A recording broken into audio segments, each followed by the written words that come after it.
শ্রী রামকৃষ্ণের মনোধ্যান, স্বামী চেতনানন্দ। পত্রিকার ৩০তম বর্ষ, তৃতীয় সংখ্যা। আমরা দেখলাম শ্রী রামকৃষ্ণের ছিল বাসনাহীন মন, অটুট স্মৃতিযুক্ত মন, দৃঢ় প্রতিজ্ঞ মন। তাছাড়া তাঁর ছিল অসীম সাহসী মন। কামারপুকুরের অগ্নিকোণে পুরীর পথে লাহাবাবুদের পান্থনিবাস ছিল। সেখানে বহু সাধু বৈরাগী ২-৪ দিনের জন্য বিশ্রাম নিতেন।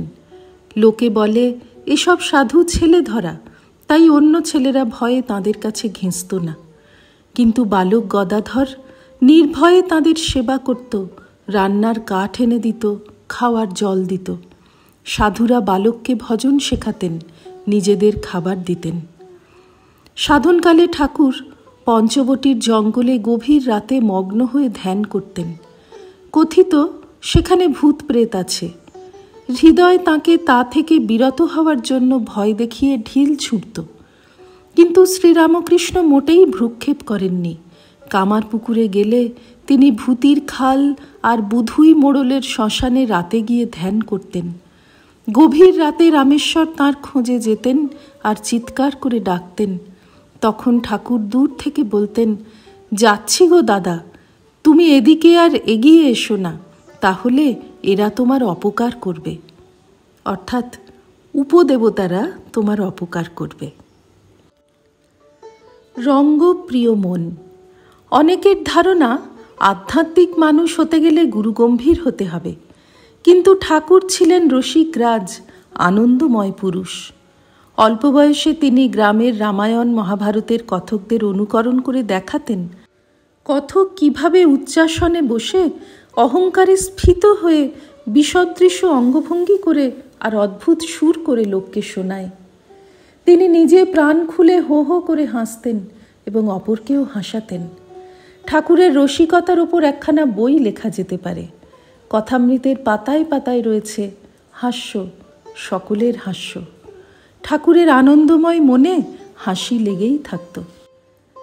ঠাকুরের মনের একটি আশ্চর্য স্বাভাবিক গঠন ছিল। স্বামী শারদানন্দ লিখেছেন, ঠাকুরের বাল্যজীবনের ওই সকল কথার আলোচনায় আমরা বুঝিতে পারি তিনি কিরূপ মন লইয়া সাধনায় অগ্রসর হইয়াছিলেন।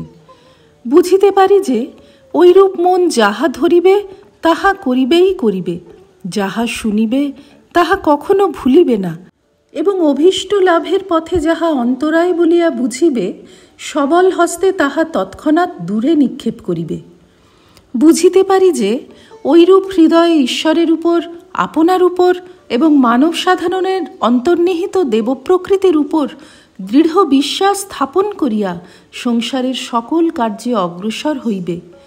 নীচ অপবিত্র ভাবসমূহ তো দূরের কথা, সংকীর্ণতার স্বল্পমাত্র গন্ধ যে সকলভাবে অনুভূত হইবে তখনই তাহাকে উপাদেয় বলিয়া গ্রহণ করিতে পারিবে না, এবং পবিত্রতা, প্রেম ও করুণাই কেবল উহাকে সর্বকাল সর্ববিষয়ে নিয়মিত করিবে। ওই সঙ্গে একথাও হৃদয়ঙ্গম হয় যে আপনার বা অন্যের অন্তরের কোনো ভাবই আপন আকার লুক্কায়িত রাখিয়া ছদ্মবেশে ঐরূপ হৃদয় মনকে কখনো প্রতারিত করিতে পারিবে না। ঠাকুরের অন্তর সম্বন্ধে পূর্বোক্ত কথা বিশেষভাবে স্মরণ রাখিয়া অগ্রসর হইলে তবেই আমরা তাহার সাধক জীবনের অলৌকিকত্ব হৃদয়ঙ্গম করিতে সমর্থ হইব।